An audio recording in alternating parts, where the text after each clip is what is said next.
నెల్లూరు జిల్లా అల్లూరులోని పలు క్రైస్తవ ప్రార్థనా మందిరాల నందు మట్టల ఆదివారంను ఘనంగా నిర్వహించారు. ఈ సందర్భంగా దైవ సందేశకులు మాట్లాడుతూ యేసుక్రీస్తు దేవుడు యెరూషలేము గ్రామం నందున గాడిదపై ఆసీనుడై పురవీధుల్లో దావీదు రాజుకు జయము జయము అంటూ ఆయనకు పట్టాభిషేకం చేశారని తెలిపారు. క్రీస్తు శిలువ మరణానికి ముందు ఆదివారం ప్రతి సంవత్సరం ఈ మట్టల ఆదివారాన్ని నిర్వహించడం ఆనవాయితీ అని అన్నారు. ఇందులో భాగంగానే ఈ సంవత్సరం కూడా మట్టల ఆదివారాన్ని ఘనంగా నిర్వహించుకోవడం జరిగిందన్నారు. ప్రతి ఒక్కరూ యేసుక్రీస్తు వలె పరిశుద్ధులుగా ఉండాలని వారు కోరారు. అనంతరం చిన్నారులు ప్రార్థనా గీతాలను ఆలపిస్తూ పురవీధుల్లో సంతోషంగా తిరిగారు. దైవ సందేశకులు ప్రార్థనా ఆశీర్వాదాలతో కార్యక్రమాన్ని ముగించారు. ఈ కార్యక్రమంలో దైవ సందేశకులు ప్రసాద్, ప్రభాకర్, సురేష్ బాబులు, స్థానిక సువార్తమ్మ, సుకుమార్, దానియేలు, అవినాష్, దేవయ్య తదితరులు పాల్గొన్నారు.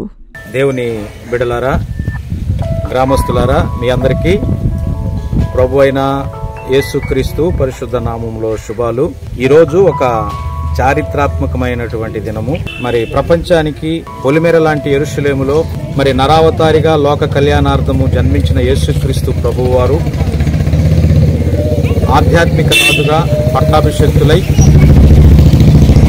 మరి యెరూషలేము ప్రవేశం చేసినటువంటి ఈ రోజును క్రైస్తవ సంఘము స్మరణ చేసుకుంటూ మరి ఆయన యొక్క జయోత్సవం ద్వారా మరి అనేక మంది జీవితాలలో ఒక ఆధ్యాత్మిక స్పందన కలిగి పాప జీవితమును వదిలి అనేకులు పరిశుద్ధులుగా మార్చబడ్డారు.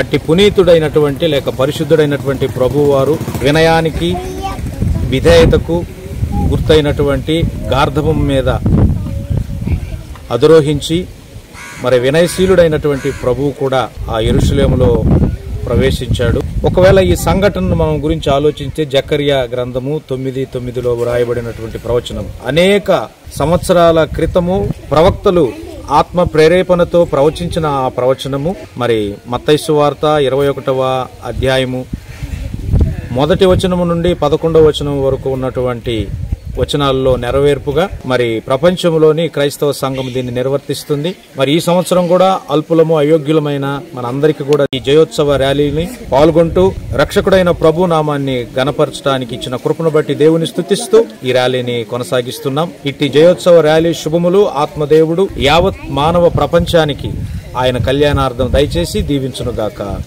ఆమేన్. 13 సంవత్సరాల జూనియర్ కాలేజ్ ప్రయాణంలో విశ్వసాయి మరో మైలురాయి. విశ్వసాయి జూనియర్ కాలేజ్ వారి మరో నూతన బ్రాంచ్ రమేష్ రెడ్డి నగర్ నందు 2024-25 అకాడమిక్ సంవత్సరం నుంచి ప్రారంభమవుటకు సిద్ధంగా ఉంది. అన్నమయ్య సర్కిల్, టోనోస్పీట్, ధనలక్ష్మీపురం ఇలా నెల్లూరు నలుమూలలా ఇంతకు ముందే బ్రాంచీలు కలిగిన విశ్వసాయి జూనియర్ కాలేజ్ ఇప్పుడు మరో నూతన బ్రాంచ్ రమేష్ రెడ్డి నగర్ లో కేవలం 13 సంవత్సరాల వ్యవధిలో అనేక బ్రాంచీలు స్థాపించడమే కాకుండా 1000కి పైగా మెడికల్ సీట్లు, మరెన్నో ఐఐటి, ఎన్ఐటి సీట్లు ప్రతి సంవత్సరం పొందుతూ ఎప్పటికప్పుడు పిల్లల భవిష్యత్తుని, తల్లిదండ్రుల నమ్మకాన్ని నిలబెడుతూ ఉన్న విద్యా సంస్థ విశ్వసాయి జూనియర్ కాలేజెస్ నెల్లూరు, తిరుపతి.